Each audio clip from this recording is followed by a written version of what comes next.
Hello everyone, welcome back to my YouTube channel. And आज हम बात करने वाले हैं हिंदी साहित्य, जो कि बहुत ही इम्पॉर्टेंट टॉपिक है। आपके प्रीवियस ईयर क्वेश्चन पेपर अगर आप चेक करोगे यूपी टेट के, तो उसमें जो लैंग्वेज वन है आपका कंपलसरी होता है हिंदी सेलेक्ट करना पेपर वन के लिए।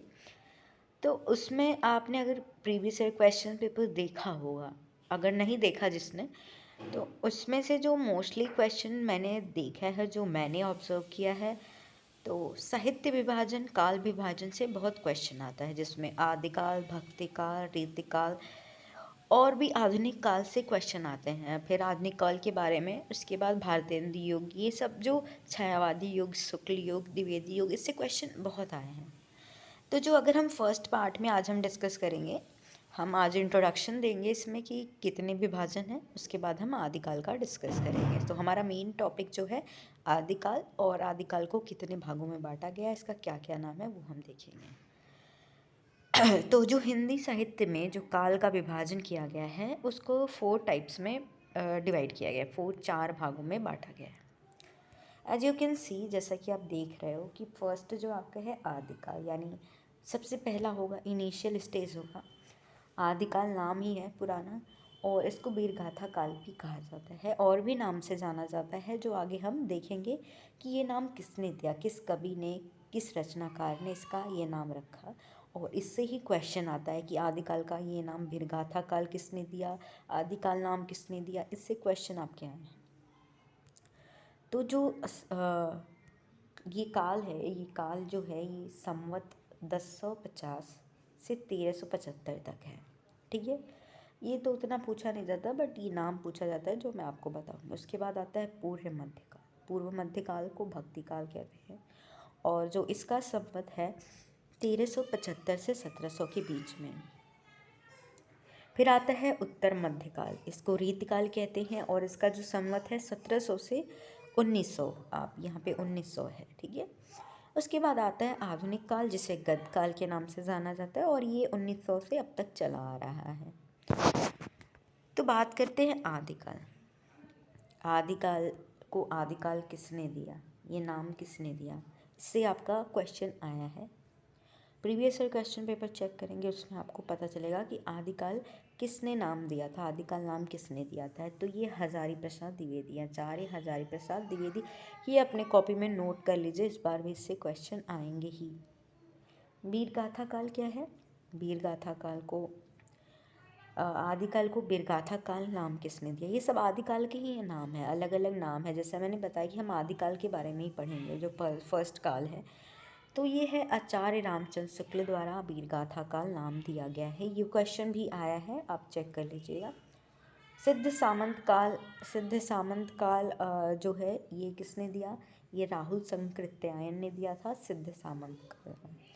चारण काल भी नाम दिया गया था, जो कि जॉर्ज ग्रियर्सन, और इसको रामकुमार वर्मा ने भी दिया था। ठीक है, बीज वपन काल, ये भी इम्पोर्टेंट, मोस्ट इम्पॉर्टेंट, ये जो नाम दिया था ये महाबली प्रसाद द्विवेदी ने दिया था। उसके बाद आता है आरंभिक और प्रारंभिक युग, भी आदिकाल को नाम दिया गया था। तो आरंभिक काल जो कहा गया था वो गणपति शुक्ल ने कहा था, और प्रारंभिक काल जो कहा था ये मिस्र बंधु ने कहा था, ये ज़रूर नोट कर लीजिए। और उसके बाद जो मैंने बताया कि जैसे चारण काल नाम राम कुमार वर्मा ने दिया था, और सिद्ध संधि काल, यानी संधि काल का, संधि का मतलब जोड़, तो संधि काल नाम भी डॉक्टर राम कुमार वर्मा दिया था, और चारण काल तो ग्रियर्सन ने दिया था, राम कुमार वर्मा ने भी दिया था। लेकिन जो ऑप्शन में आएगा तो आप ग्रियर्सन लगाएंगे, और बाकी जो संधि काल है ये राम कुमार वर्मा ने दिया था। उसके बाद आता है वीरकाल। वीरकाल को जो नाम दिया था, यानी आदिकाल को जो नाम दिया था वीरकाल, ये जो वीरकाल नाम दिया था ये विश्वनाथ प्रसाद मिश्र ने दिया था। ठीक है, तो इससे जो इम्पोर्टेंट क्वेश्चन है इसी से आते हैं। आप अगर अभी तक आपने चेक नहीं किया है previous year question paper Hindi का, तो ज़रूर उठा के एक बार देख लीजिए, आपको इसमें से 5 नंबर के तो क्वेश्चन मिलेंगे ही। उसके बाद बात करते हैं लैंग्वेज कौन सी थी, भाषा कौन सी थी। तो मोस्टली डिंगल पिंगल भाषा का प्रयोग किया जाता था, ये क्वेश्चन भी आपसे पूछा जा सकता है। फिर इसकी प्रमुख रचनाएं, ये भी बहुत इम्पॉर्टेंट है, इससे भी क्वेश्चन आता ही है। तो दलपति विजय जो कवि थे, इन्होंने कौन सी रचना की, खुमार रासो। अब पूछा जा सकता है कि खुमार रासो किसकी रचना है। चंद वरदाई, ये तो चंद जो है ये बहुत इम्पॉर्टेंट है। ये क्वेश्चन आपका हर साल पूछा जाता है, मतलब एक बार चेक जरूर कर लीजिएगा, पूछा गया है। तो इनकी जो रचना है ये पृथ्वीराज रासो है। और पृथ्वीराज जो रासो है ये हिंदी का प्रथम महाकाव्य है। क्या है? हिंदी का प्रथम महाकाव्य, और इसकी लैंग्वेज जो है ब्रजभाषा है। उसके बाद आता है नरपति नाल। ये बिसलदेव रासो ने, इनका जो ये रासो रचनाएं की गई हैं, इसका नाम देखिए सब में रासो है। तो जो भी ऐसी रचना पूछी जाएगी जिसमें रासो है, आप ऐसे कर सकते हैं आदिकाल की रचना है।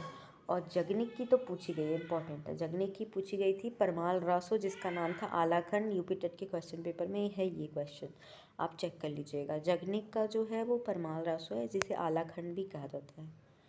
विद्यापति की पद्मावली, ये भी बहुत इम्पोर्टेंट है। और इन्होंने कीर्तिलता, लिखनावली, कीर्ति पताका, हमीर रासो भी लिखी है। सॉरी, हमीर रासो तो सारंगधर की है।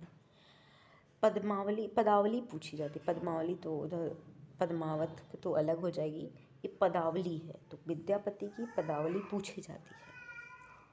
फिर आती है सारंगधर। सारंगधर की रचना जो है हमीर रासो। सरहपा भी बहुत इंपॉर्टेंट है, इसको नोट डाउन कर लीजिए, मैं जिस पे स्टार बना रही हूँ। इनका जो रचना है दोहादास, और हिंदी का प्रथम कवि किसे कहा जाता है? सरहपा को। उसके बाद आते हैं स्वयंभू। स्वयंभू की रचना भी पूछी जाती है, जैसे पौम चरेयू पूछी जाती है, किसकी रचना है।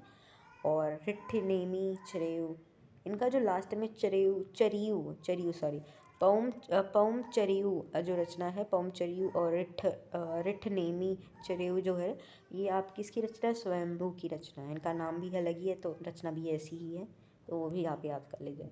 केदार भट्ट की रचना है जयचंद्र प्रकाश। और अब्दुल रहमान की रचना पूछी जाती है, जो कि संदेश रासक है। फिर आते हैं जिंदर सूरी की स्थूलभद्र रास, और विजय सेन सूरी की रेवंतगिरी रास। तो ये जो रचनाएं हैं, इन 12 रचनाओं के आधार पर इसे वीर गाथा काल कहा गया था। मतलब इसके आधार पर रामचंद्र शुक्ल ने, इधर देखिए आप, यहाँ पे रामचंद्र शुक्ल ने इसको वीर गाथा काल कहा था। यहाँ पे मैंने लिखा भी है, देखिए, इन रचनाओं के आधार पर। उसके बाद पहेलियाँ पूछी जाती हैं। तो पहेलियाँ जो हैं, खुसरो की पहेलियाँ बहुत फेमस है इस काल में। तो ये ओवरऑल आदिकाल के बारे में थे, और जो जो इम्पोर्टेंट टॉपिक था इसमें, लाइक रचनाएं क्या हैं और किस नाम से जाना जाता है, किसने ये नाम दिया, वो पूछा जाता है। और वही मैंने आपको बता दिया। और इस बार भी आप देख लीजिएगा, इससे क्वेश्चन ज़रूर आएंगे, रचनाएं पूछी जाएंगी। अगर वीडियो अच्छी लगती है तो प्लीज़ लाइक करना, शेयर करना और चैनल को सब्सक्राइब कर देना। Thank you.